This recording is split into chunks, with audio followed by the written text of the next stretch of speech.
here we are back in Bergen after 2 months since the last vlog, up in Fontromeux, trying to prepare for Paris, which didn't go too well. Just didn't have the pace on the run that was required in order to fight for or be realistically in a position to fight for the win. Was like in a decent position on the swim. It all sort of came together on the bike, and I just didn't have what it took in order to be competitive on the run, which is something I was quite disappointed with, and I felt like I was sort of as far away in Paris as I were in Yokohama and in Cagliari, and obviously the last year and a half. So I do feel like we have done maybe not the right training over the last year or so. So if you want to know more about the Paris reflection and talk about that race, you can listen to this podcast on the Norwegian method, where I'm going more into the details about my reflection on Paris. This will be more a race recap of my first win of 2024, a little bit more happy side. So yeah, straight from Paris, or the following week actually, from the mixed relay. The mixed relay was on the Monday. 13 days later, I had to do my Ironman validation in Frankfurt, because I didn't win Paris. I didn't get the wild card for Kona, so I had to validate. So if you win the Ironman World Championship once, you're qualified then for the next 5 years. So I won it in 2021, so that meant that I was qualified, but I still had to validate my slot by finishing in the Ironman. And last weekend was the last opportunity to validate the slot, and I came into Frankfurt with basically 8 days of preparation, very limited time on the TT bike. Did in total 4 rides, 2 of them here in Bergen and 2 of them in Frankfurt, as preparation, just to dial in again the position. And then I did a couple of long runs, like one of them here in the mountains, and the rest on tarmac, just to sort of get the legs ready to finish the Ironman. Because realistically, in my mind, I didn't think I would be competitive in order to fight for the win. So a strange build-up, sort of traveling to a race, a venue, and without thinking that I would be competitive. Standing there on the start line, and with the mindset that I would sort of race the race as normal, and as long as I had energy for it, and then sort of just expecting that after 3 or 4 or 5 hours that I would just be smashed, and would then sort of had to survive the next 6 or 7 or 8 hours, or whatever it would take me to finish the course. The course itself in Frankfurt were, on the swim, 2 different laps. So first a smaller one at 1500 meters, and then we did like an Aussie exit before doing a bigger lap, before finishing with 3.8k of the swim. 26 degrees in the water, which meant swim skin and no wetsuit allowed. Yeah, had a good swim, or normal swim I would say, for being long course. So was sort of in that first pack-ish area with maybe 10-15 seconds to the front. And again, because I was there to finish the race and validate, and I didn't think I was competitive, I thought that I wanted to try out something new in transition and learn from Sam Lidlow. So use like maybe 10 or 15 or 20 seconds to put on like the aero calves, just to be a little bit more aerodynamic on the bike. And so because of I stopped and maybe used another 15 or 20 seconds. I sort of lost a little bit of the orientation of where I were starting on the bike and which position I started to ride in. And also the bike course were first like a transportation leg from the lake into downtown, and from there we did 2 bigger loops at about 80k each. For the first 2 hours it was pouring down rain, quite slippery downtown and in the corners, and a lot of riders were going down and like slipping on the corners. So again, I was there with the mindset that I am here to finish. The worst thing that can happen to me is to get mechanical. So I played a little bit more on the safer side in terms of cornering, but also I tried to, again, power-wise, race it as normal.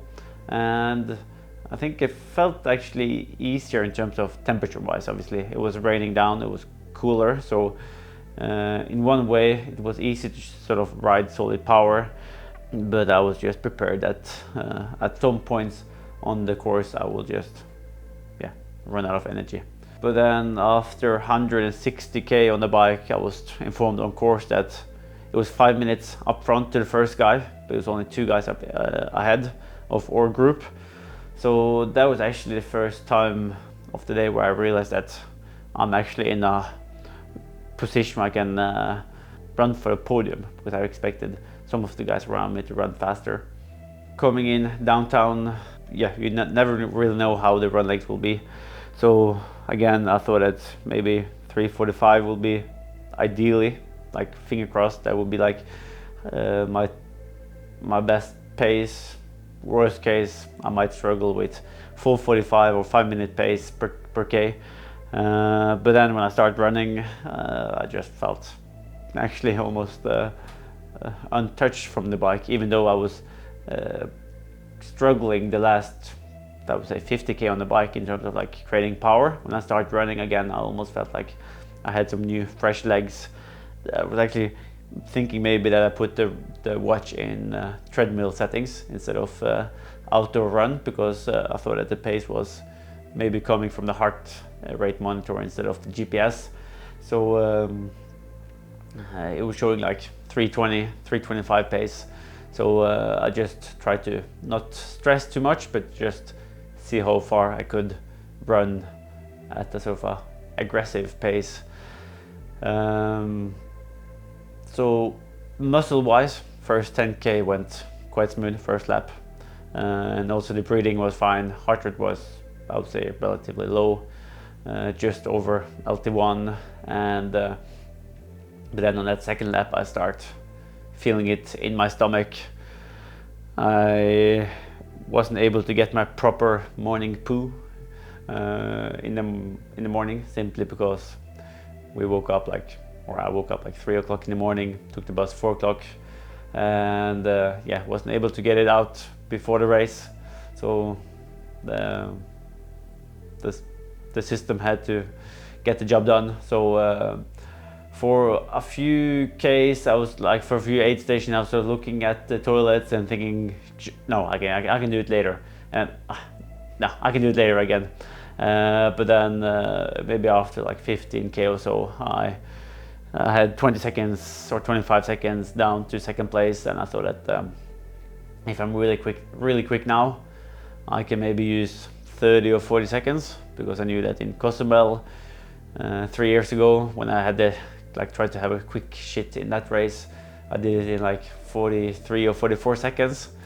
And then I knew that Kieran was about 20-25 seconds behind me, so I thought it would be nice to, well, like mentally have someone to run in together, because at that point I didn't really know how strong he would be on the run. So I was thinking that it would be nice to have a bit of company on the third lap. So I had a quick shit, 20-25 seconds or so, came out of the toilet, saw that he was still behind me. So then I thought that, okay, that may mean that I was, for the last 2k or so, maybe running a little bit faster than him, and that was sort of starting to opening up the gap more and more. And second lap then finished good, strong, came through the 21k half marathon mark at like 1:14, I think. But then on the third lap, I start again like feeling maybe the lack of, maybe a combination of lack of preparation, but maybe also the intensity, the fact that I went out a bit aggressive on the run. So I tried to be slowing a little bit more down in the aid station and make sure that I got enough carbs in, enough gels from like grabbing the Morton gels in the aid station and getting it down with enough water. But then just after one of the aid station, I felt there was like irritation on my throat.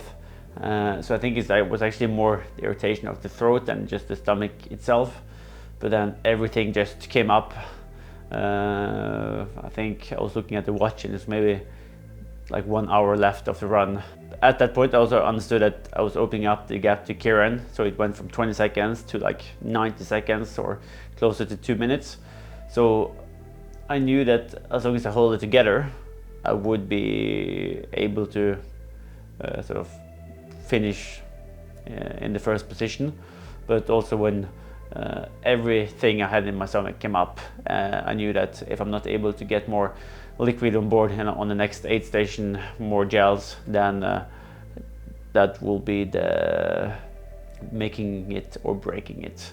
So I was quite pleased when I was able to sort of get back into the rhythm and get more liquid on board, and of course coming into the fourth lap, and that almost feels a little bit easier than the third lap actually, because you are that much closer to the finish line. Even though you have run another 10k, you are sort of starting to look down and watch it's 8k to go, 6k to go, and being able to take the European Championship title, which was quite nice, fantastic atmosphere coming into the finish line, and yeah, first win of 2024. Just a shame it comes like 3 weeks too late, but it is what it is. Maybe the race that caught me the most with surprise in terms of how I performed, but now it's all about gassing on for Paris. No, now it's all about gassing on for Kona.